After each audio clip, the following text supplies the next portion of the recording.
Hoje cobrimos 6 grandes acontecimentos que estão moldando o cenário geopolítico mundial nesta data de 10 de abril de 2026. Putin anuncia um cessar-fogo para a Páscoa ortodoxa após ter rejeitado anteriormente a proposta da Ucrânia. O Irã exige um cessar-fogo no Líbano e o desbloqueio de ativos antes que as negociações de paz com os Estados Unidos possam avançar. Netanyahu anuncia negociações com o Líbano após pressão da Casa Branca. O vice-presidente J.D. Vance viaja ao Paquistão para os diálogos de mais alto nível entre Estados Unidos e Irã em décadas. O chefe de gabinete de Zelensky demonstra otimismo cauteloso sobre as negociações com a Rússia. E a Europa silenciosamente aumenta as importações de gás russo enquanto o fornecimento do Oriente Médio entra em colapso. Vamos ao que interessa. Vladimir Putin anunciou no dia 9 de abril um cessar-fogo unilateral em todas as linhas de frente na Ucrânia, com início previsto para as 16 do dia 11 de abril e duração até o fim do dia 12 de abril, coincidindo com o domingo de Páscoa ortodoxa. O timing é impossível de ignorar. Durante semanas, o presidente ucraniano Volodymyr Zelensky vinha pedindo publicamente exatamente esse tipo de pausa humanitária durante o feriado da Páscoa, uma proposta que Moscou descartou e ignorou enquanto continuava despejando mísseis sobre cidades ucranianas.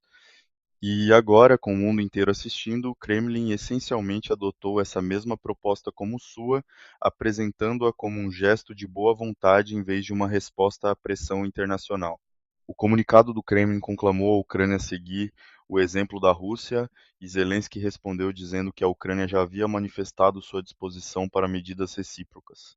O ministro das Relações Exteriores, Andriy Sybiha, foi além, sugerindo que um cessar-fogo duradouro poderia abrir caminho para uma diplomacia genuína e potencialmente para o fim da guerra.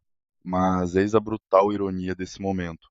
A Rússia passou a semana inteira anterior a esse anúncio continuando a atacar cidades ucranianas, mesmo enquanto Kiev propunha exatamente o, o cessar-fogo que Moscou agora reivindica como iniciativa própria. Se essa pausa de 48 horas representa uma mudança real de postura ou um movimento calculado de relações públicas às vésperas de negociações internacionais, ainda está por se ver. O que é certo é que ambos os lados dizem que vão suspender o fogo, e para milhões de pessoas na Ucrânia, isso não é uma abstração geopolítica. É a diferença entre a vida e a morte por 2 dias.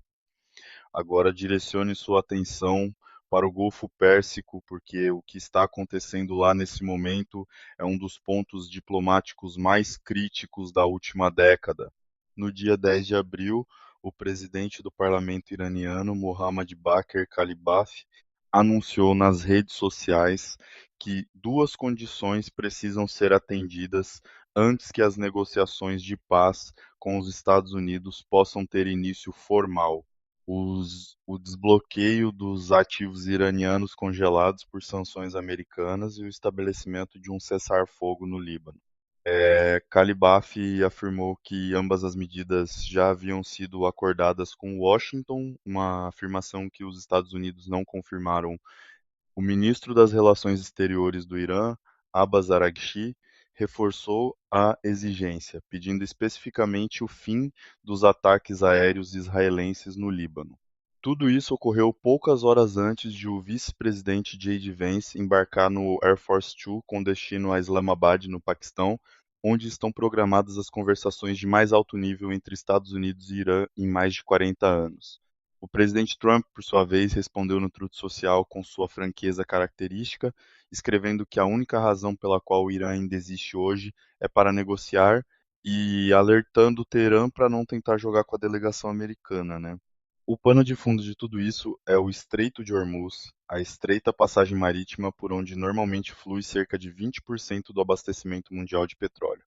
O Irã efetivamente fechou o estreito após os ataques americanos e israelenses em 28 de fevereiro e as consequências foram catastróficas. Antes da guerra, 140 navios passavam pelo estreito num dia comum. Agora, embarcações iranianas circulam livremente enquanto as demais permanecem bloqueadas. O Irã chegou a cogitar a cobrança de taxas de trânsito, supostamente de até US$ 2 milhões por embarcação, pagáveis apenas em criptomoeda ou yuan chinês. A União Europeia, o Reino Unido, o Japão e várias outras nações condenaram o plano. Os dados de inflação dos Estados Unidos divulgados no dia 10 de abril mostraram os preços ao consumidor subindo 0,9% só em março, o ritmo mais acelerado desde o choque de meados de 2022, e economistas afirmam que os impactos da crise energética continuarão a se propagar pela economia global por meses, mesmo que as negociações tenham sucesso. Se você quer acompanhar esses desdobramentos em tempo real e ter acesso ao tipo de análise aprofundada que o noticiário convencional raramente oferece, considere se inscrever neste canal e ativar as notificações. Essa é exatamente o tipo de história que muda a cada hora, e a gente cobre cada camada dela. Em um desdobramento diretamente conectado à crise com o Irã, o primeiro-ministro israelense Benjamin Netanyahu anunciou no dia 10 de abril que instruiu seu governo a iniciar negociações diretas com o Líbano o mais rápido possível. O anúncio veio após ligações telefônicas no dia 9 com o presidente Trump e o enviado da Casa Branca Steve Witkoff, que teria pedido a Netanyahu que reduzisse os ataques no Líbano e seguisse uma via diplomática. Essa é uma virada significativa. Poucos dias antes, Netanyahu havia dado sinal verde para intensificar as operações contra o Hezbollah no Líbano, e em menos de 24 horas após o anúncio do cessar-fogo Estados Unidos e Irã na terça-feira, Israel desencadeou o que autoridades libanesas descreveram como o maior ataque isolado de toda a guerra, matando mais de 300 pessoas em áreas densamente povoadas. Só no dia 10 de abril, ataques israelenses mataram mais de uma dúzia de pessoas em diversas cidades do sul do Líbano, incluindo 13 membros das forças de segurança libanesas mortos num ataque a um prédio do governo na cidade de Nabateé. O governo libanês e a França vêm pressionando por negociações diretas de paz entre Israel e Líbano há semanas, com Paris chegando a elaborar uma proposta que exigiria do Líbano o passo sem precedentes de reconhecer formalmente Israel. Israel inicialmente rejeitou esse modelo, mas, com a Casa Branca alertando explicitamente que a frente libanesa ameaça fazer ruir o cessar-fogo mais amplo com o Irã, Netanyahu mudou de rumo. Um primeiro encontro entre representantes israelenses e libaneses está previsto para a próxima semana no Departamento de Estado em Washington. O embaixador israelense Yechiel Leiter e a embaixadora libanesa Nada Hamadeh Moawad liderarão suas respectivas delegações de forma crucial. Porém, um oficial israelense disse ao portal Axios que não haverá cessar-fogo no Líbano durante essas negociações. As bombas continuarão caindo enquanto os diplomatas conversam. J.D. Vance partiu de Washington no dia 10 de abril, rumo a Islamabad, naquilo que pode ser descrito com justiça como a missão diplomática americana mais consequente desde o fim da Guerra Fria. Ao seu lado estão o enviado de Trump, Steve Witkoff, e Jared Kushner. A delegação iraniana é liderada pelo chanceler Araghchi e por Kalibaf. O Paquistão decretou 2 dias de feriado em sua capital por razões de segurança, esvaziou o Hotel Serena na fortemente protegida Zona Vermelha e mobilizou mais de 10 mil agentes de segurança. As partes não devem se encontrar cara a cara. Em vez disso, autoridades paquistanesas servirão de intermediários, indo e vindo entre as delegações no que os diplomatas chamam de negociações por proximidade. A data de início formal permanece incerta, com o Paquistão indicando o dia 10 de abril e a Casa Branca apontando para o dia 11. Vance disse a repórteres antes da partida que espera negociações positivas, mas deixou claro que a equipe americana não será enganada.